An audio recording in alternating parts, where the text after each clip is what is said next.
গৰমৰ বতৰত এগিলাচ ঠাণ্ডা চৰবত খাবলৈ নাপালে মনটো জানো ভাল লাগে। এইকেইদিন যিহেতু ইমানেই বেছি গৰম পৰিছে, গতিকে মোৰ এগিলাচ চৰবত খাবলৈ বৰ মন গ'ল। গতিকে ভাবিলোঁ এগিলাচ চৰবত বনোৱা যাওক। এইটো এটা একেবাৰে হেল্ডি আৰু সহজতে বনাব পৰা চৰবতৰ ৰেচিপি। তাৰ কাৰণে মই এটা বেল ল'লোঁ। এই বেলটো মোৰ স্কুলৰ ওচৰৰ বাইদেউ এগৰাকীয়ে মোক দিছিল। গতিকে বেলটো দেখি মই ভাবিলোঁ যে ধুনীয়াকৈ এগিলাচ চৰবত খাব পৰা যাব। বেলটো এতিয়া মই ধুনীয়াকৈ ফালি বেলৰ ভিতৰখিনি এখন চামুচেৰে উলিয়াই ল'লোঁ। এইখিনি উলিয়াই হ'লে এতিয়া মই তাত অলপমান পানী দি দিম।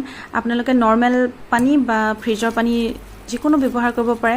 মই অলপমান নৰ্মেল পানী আৰু ফ্ৰিজৰ পানী মিক্স কৰি লৈছোঁ আৰু এইখিনিতে মই চামুচখনেৰে ঘুলি লৈছোঁ। যিহেতু দেখিছোঁ যে অলপমান ডাঠ হৈ আছে, গতিকে মই ইয়াত আৰু অলপমান পানী ঢালি দিম। যিমানে পাৰে সিমানে পাতলা হ'ব লাগে, পাতলা হ'লে খাবলৈ বেছি ভাল হয়।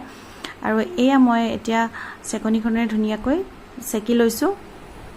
আৰু এতিয়া মই ইয়াত দিম নিমখ, চেনি আৰু অলপমান নেমু। আপোনালোকে নিমখ, চেনি আৰু নেমু নিজৰ জোখ পৰিমাণৰ অনুযায়ী দিব পাৰে, যেনেকৈ আপোনালোকে খাই ভাল পায় সিমানখিনি। মই যিহেতু অলপমান নেমু বেছি হ'লে ভাল পাওঁ খাই, গতিকে মই অকণমান সৰহকৈয়ে নেমু দিছোঁ। আৰু মই এতিয়া আকৌ এবাৰ চেকি ল'ম। এয়া ধুনীয়াকৈ চেকি ল'লোঁ। এয়া চাওকচোন ইমান ধুনীয়া কালাৰ আহিছে।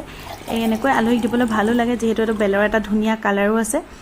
এয়া মোৰ চৰবত হৈ গ'ল ৰেডি। আপোনালোকৰ বাৰু মোৰ ভিডিঅ'টো চাই কেনেকুৱা লাগিলে মোক কমেণ্ট কৰি জনাবলৈ নাপাহৰিব। আৰু যদিহে ভাল লাগিলে শ্বেয়াৰ কৰিব। আজিলৈ আহিলোঁ, বাই।